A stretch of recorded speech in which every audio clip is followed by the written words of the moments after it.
Hello everyone, hope you're doing well. Today in War Thunder we are back on the Updates 1.91 dev server, and it's time to have a look at the light cruiser for the Americans that is getting added in Updates 1.91. This is the USS Atlanta CL-51. It's a rank 4 battle rating 5.3 machine, and it isn't actually going to be at the top of the US Naval Tech Tree. The Brooklyn is going to be at 5.7 with the Atlanta behind it at 5.3. And I think the main reason for this is the downsides that the Atlanta gives in the form of its secondary armaments. The main armament, though, of the USS Atlanta, a lot of people will be very familiar of because you can find them on some of the late tiers of the Sumner and also the Somers as its main guns. The 127 sets of dual guns that you can find here in sets of 2.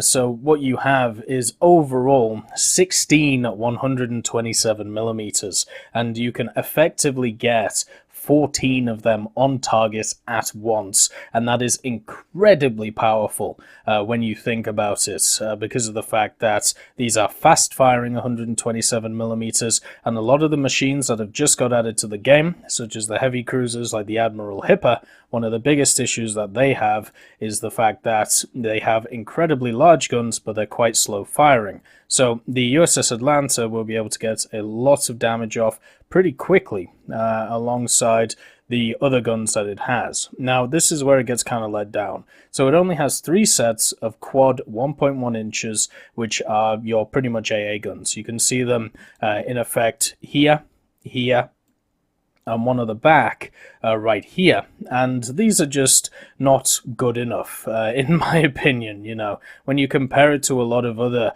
light cruisers which are filled to the brim with secondaries and tertiaries, this is just very pitiful when it comes down to it. It also has access to 8 torpedoes, 4 on each side, so not a huge compliment there, but definitely useful. It can also go 60 kilometers an hour, so it's a little bit slower than some of the other ships that you might be useful, and the armor on it, being 89mm, is serviceable, but not the best. It'll stop a lot of HE shells that it faces, but it won't stop a lot of anything else. And being a light cruiser, it's of course incredibly defined in the game. You can see how amazing these ammo elevators are in the game, and also how much ammunition is all over the place for all of these 127mm guns. So if you really want to see this thing go pop, the best place to hit is around this area here, since all the massive collection of guns is on the back. Even though there is some ammunition in the front, they are surrounded by fuel tanks, which of course we know normally acts as an extra layer of armor.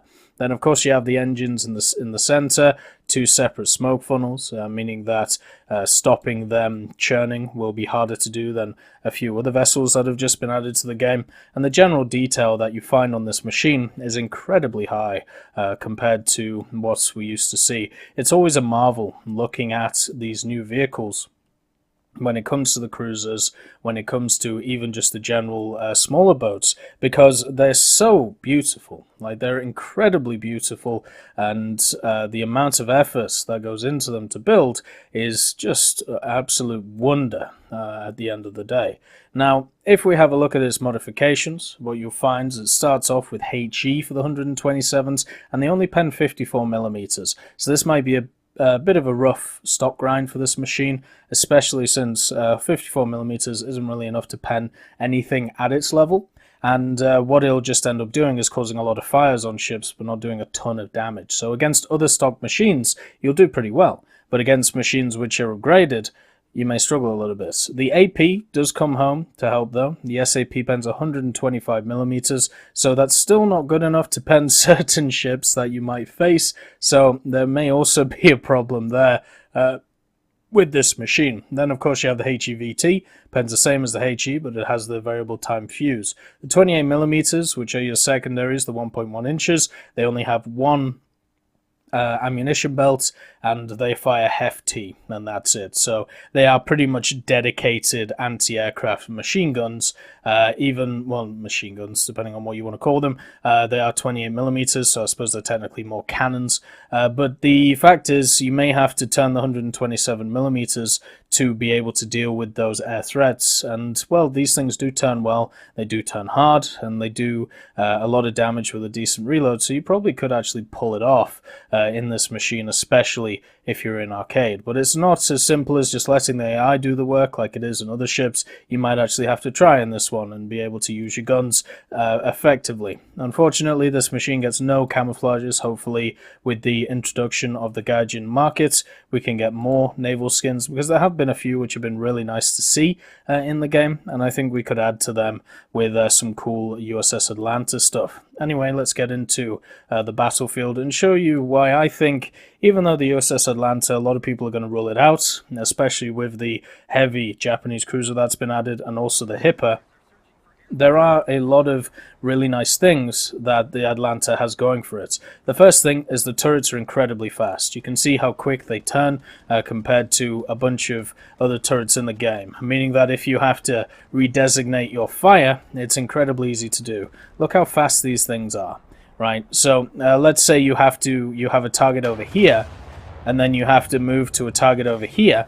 You can easily do it within the time of being able to reload. Whereas other machines, yeah, you'll do it in the time that you reload, but those reloads could be 15 to 20 seconds. Where this, the reload is incredibly fast on these 127 millimeters. So you can just pump out damage after damage after damage and just do a crazy amount to enemy ships. So being able to fire at different targets is something that is definitely possible in this machine at not really even a stretch. So look how fast it takes these guns to turn around compared to some of the machines that you'll find. So just redesignating targets, much easier to do in this. Another thing is, because of how the guns are set up, you can get 6 guns on target in front of you, which a lot of machines are not able to do.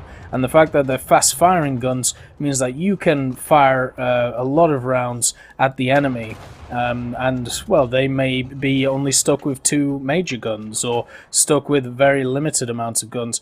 And since you are quite a powerful ship in that regard, with the amount of guns you can get on and the reload that you have for these guns, it just means that going towards ships and trying to fight them head on instead of trying to broadside stuff is a definite possibility in this machine. So the 2 main attributes which I think are great in this are the fact that you have the guns to be able to just keep putting more and more rounds into the enemy, and then the other one, which is being able to go towards an enemy at a decent pace and powering him if you are going towards each other.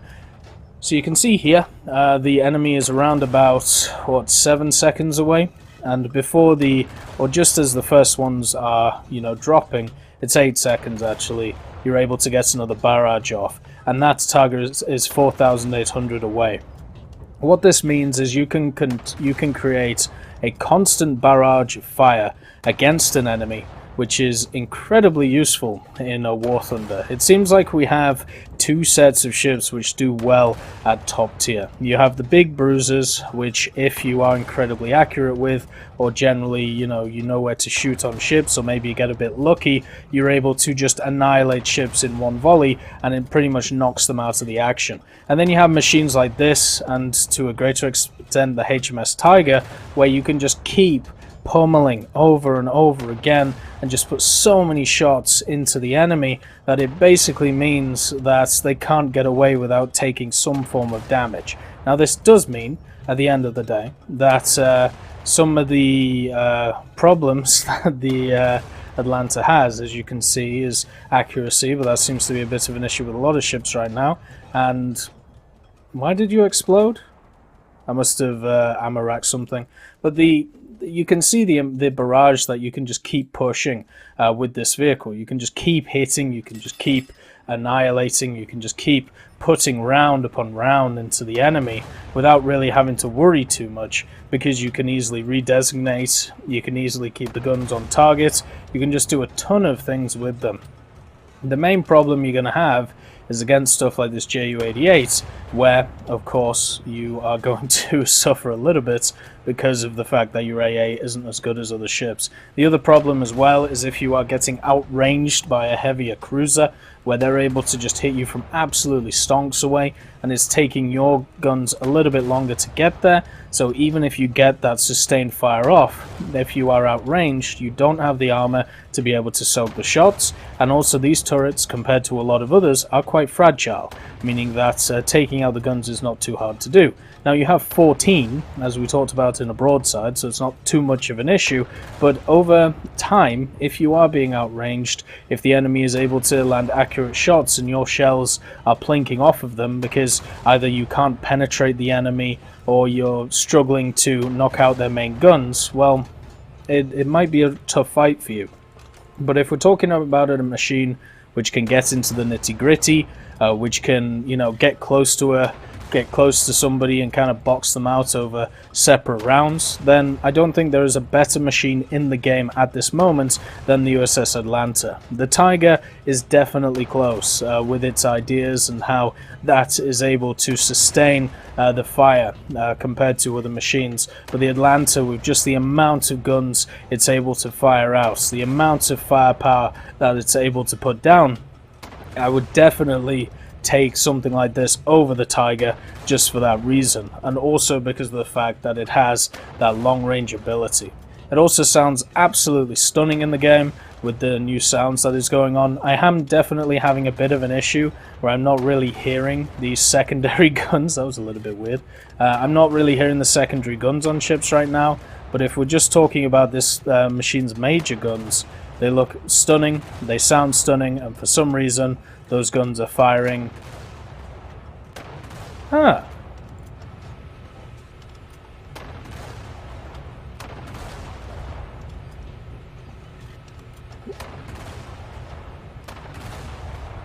Does that normally happen? I've never had that happen before. That's so weird. Anyway, so it seems like you can do some form of sequential fire with this, with the USS Atlanta too. Anyway, I'm going to be looking forward to playing this in the future. I still think it will be more fun to play the heavy cruisers just because of their bruising ability. But if you want something that can, you know, get up to it or get down to it pretty well, I definitely think that this is a machine that you would go for. I hope you all have a wonderful day, and I'll see you next time. I'd just like to thank Ambrosius McClellan, B. Young, Blackie, Daniel Stanton, John Ryman, Joseph Anders, Martinez, Mopar 1969, Moxie, Super Cacti, Uyans Terry, and Elove Goats, and of course Seductive Trash Can for supporting the channel.